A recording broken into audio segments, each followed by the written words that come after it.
Akhirnya, tebing Banyunipo saat ini sudah berhasil ditembus. Salah satu ruas jalan tembus Sleman Gunung Kidul di segmen A ini sebelumnya melewati bukit bebatuan yang cukup tinggi dengan panjang kurang lebih 450 meter. Untuk menyamakan ketinggian jalan baru yang akan dibuat, maka dilakukan pengeplasan pada tebing bukit yang dikenal dengan tebing Banyunipo. Jalan baru yang dibangun ini merupakan bagian dari jalan tembus Sleman Gunung Kidul yang sudah dikerjakan sejak tahun 2017. Pekerjaan yang berlokasi di Desa Bogoharjo, Prambanan, Sleman ini masuk dalam pekerjaan segmen 1 tahap 2 yang akan diselesaikan selama 240 hari kalender atau kurang lebih 8 bulan dan dibiayai dengan anggaran pusat atau APBN dengan nilai kontrak sebesar Rp47.546.500.030 dan telah dimulai sejak 10 Desember tahun 2024. Jalan ini juga akan terkoneksi langsung dengan tol Jogja Solo melalui exit tol Bogoharjo. Sebagaimana kita ketahui, proyek jalan tembus Sleman Gunung Kidul saat ini tinggal menyisakan ruas yang berada di Kabupaten Sleman dengan panjang kurang lebih 9,5 km. Jalan ini merupakan bagian dari jalan tembus Sleman Gunung Kidul yang ditargetkan sepanjang 28 km dan sudah terbangun 18,5 km yang berada di Kabupaten Gunung Kidul. Pengerjaan sisa jalan tembus di Kabupaten Sleman ini terbagi dalam dua segmen, yaitu segmen A yang dikerjakan oleh pemerintah pusat dan segmen B yang dikerjakan oleh pemerintah daerah istimewa Yogyakarta. Pada segmen A sendiri sudah dibangun 1,275 km di Bogoharjo dan saat ini sedang dikerjakan pekerjaan lanjutan yang berada di tebing Banyunipo hingga Gunung Sari Sambirjo dengan panjang kurang lebih 1,75 km. Sedangkan di segmen B telah terbangun sepanjang kurang lebih 600 meter di Gayam Harjo, Prambanan, Sleman yang masuk dalam segmen B6. Saat ini juga sudah dilanjutkan lagi di segmen B5 dan B4 yang merupakan lanjutan dari segmen B6 yang berlokasi di Desa Gayam Harjo, Prambanan, Sleman, daerah istimewa Yogyakarta. Saat ini pemerasan di tebing Banyunipo sudah tembus dan menanti untuk dilakukan pemasangan drainase dan juga pengaspalan setelah dilakukan perapihan pada dinding-dinding dan calon saluran drainase. Sebagian besar bebatuan di tebing Banyunipo sudah terkepras habis dan hanya tinggal menyesuaikan kembali dengan ketinggian yang ditargetkan. Pada pembuatan underpass di jalur menuju ke tebing Breksi juga sudah mulai pemasangan rangka besi pondasi pada sisi barat. Nantinya direncanakan akan dibuat dengan struktur girder. Kali ini kita akan melihat kembali proyek jalan tembus Sleman Gunung Kidul yang berada di tebing Banyunipo. Bagaimana kondisinya? Ikuti perjalanan saya kali ini. Salam sehat, tetap semangat, tetap berkarya untuk negeri.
Kali ini kita akan menerbangkan drone dari arah tebing Banyunibo teman-teman.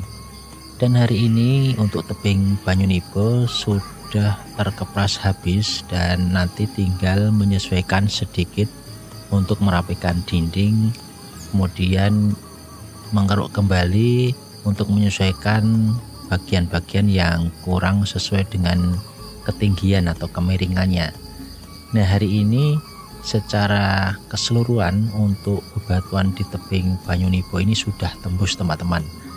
Dan di awal video sudah saya sampaikan untuk kondisi tebing Banyunibo sebelum dilakukan pengeprasan atau pengerukan.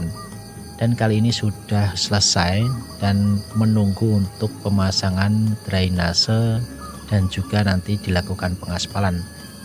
Melihat dari pengalaman sebelumnya yang ada di Gunung Sari Sambirjo, untuk bagian pengaspalan ini jika dilakukan di bagian jalur jalan yang sudah terdapat batuan keras, ini biasanya lebih cepat karena ini tinggal nanti dikasih agregat kemudian langsung dilakukan pengaspalan teman-teman. Nah, ini untuk tampilan dari tebing Banyunibo saat ini, di mana sudah bisa terlihat tembus hingga sampai di jalur menuju ke tebing Breksi teman-teman. Dan kalau teman-teman lihat di sebelah kiri kanan ini masih dilakukan untuk merapikan bagian dinding, dan sebagian juga dilakukan pengerukan di bagian kiri dan kanan. Ini nanti akan dipasang box U ya untuk drainase atau saluran air, seperti halnya yang dilakukan juga di Gunung Sari Sambirjo yang sekarang sudah jadi. Dan di bawah ini di sebelah mini soccer ini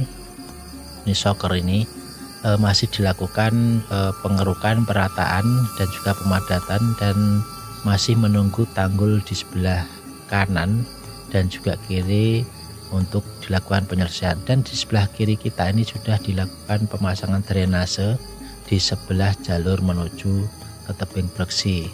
Nah, ini nampaknya juga sama ya untuk jenis konstruksi dari saluran drainasenya. Dan di bawah ini adalah calon underpass, dan di depan ini adalah contoh yang sudah jadi. Jadi mungkin penanganannya hampir sama dengan yang ada di Gunung Sari ini di bawah ini. Ini dulu juga sama, pengeprasan bukit yang cukup dalam atau cukup tinggi hingga kedalamannya seperti ini. Besok kita akan videokan proses dari pengerukan yang ada di ujung ya teman-teman. Kali ini kita akan balik lagi ke arah tebing Banyunibo untuk memperlihatkan kondisi lebih dekat dari pengerukan di tebing Banyunibo. Besok kemungkinan untuk tampilannya hampir sama dengan yang di sini ya, yang di Gunung Sari untuk yang ada di tebing Banyunibo, karena konturnya atau perbukitannya itu hampir mirip-mirip. Kita akan balik lagi teman-teman, dan di sebelah atas itu sebenarnya bisa melihat tampilan dari Gunung Merapi juga ya dari sini. Kalau pas kita dari arah atas gitu ya, kita bisa melihat Gunung Merapi juga kalau pas cuaca cerah gitu ya teman-teman. Nah, itu sebelah kanan atas itu kelihatan untuk Gunung Merapinya ya. Nah, di bawah inilah calon underpass yang kiri masih dilakukan pembuatan tiang atau abutmennya untuk nanti dipasang, rencananya adalah dengan konstruksi girder. Kita tunggu saja ya, mudah-mudahan seperti itu. Dan nanti di sebelah kiri ini yang calon untuk tiangnya ini nanti akan dilakukan pengecoran juga ya tentunya. Kemarin di bagian bawah sudah, ini besinya sudah dipasang dan sudah dipasang juga begesteng ya, atau apa namanya, untuk kayu yang penutupnya ya. Dan ini proses di bagian sebelah mini soccer ini terus masih dilakukan pembuatan tanggul dan juga pengurukan dan juga pemadatan ya, karena di sini konstruksinya ini kemarin itu kondisinya ada unsur tanahnya juga. Dan ini untuk pembuatan calon drainase ini sudah disiapkan ya di lokasi ini. Dan terlihat ini sudah tembus total teman-teman untuk tebing Banyuniponya. Kemarin prosesnya cukup lama ya, dari bulan Januari kalau nggak salah, Januari, sekarang sudah bulan April ya teman-teman. Sekitar 4 bulan ini sudah habis nih teman-teman untuk tebing Banyunipo setinggi ini, sepanjang kurang lebih 400 meteran ya. Kemungkinan 400 meteran kalau saya lihat dari ukuran di Google Maps ya, atau Google Maps. Dan ini besok akan ada tanjakan tentunya. Kalau kita lihat secara visual, ini akan ada tanjakan di lokasi tebing Banyunipo ini untuk menuju ke arah Gunung Sari Sambirjo teman-teman. Nah, nanti kita akan melihat dari jauh. Dari sini kita akan naik dulu untuk melihat dari jauh dari jalan tembus yang ada di tebing Banyunipo ini. Nah, ini di depannya sudah siap ya untuk pemasangan drainase. Ini sudah dikeruk-keruk di bagian samping. Ini tentunya nanti terus kemudian dipasang balok U atau box U ya, untuk saluran drainase. Nah, ini tampilan dari atas atau lebih atas lagi, ini sudah tembus teman-teman. Mudah-mudahan bisa selesai sesuai waktu. Dan kalau di sini sudah selesai, ini tinggal nanti yang ada di ujung Gunung Sari Sambirjo yang masih meninggalkan bukit-bukit ya, bukit yang cukup dalam juga untuk dilakukan pengurukan. Namun di sana ada unsur tanahnya, jadi tidak semuanya batu, ada unsur tanah juga batu gitu ya teman-teman. Jadi agak berbeda dengan kondisi yang ada di Banyunipo. Oke teman-teman, mudah-mudahan bermanfaat update kali ini. Terima kasih. Assalamualaikum warahmatullahi wabarakatuh.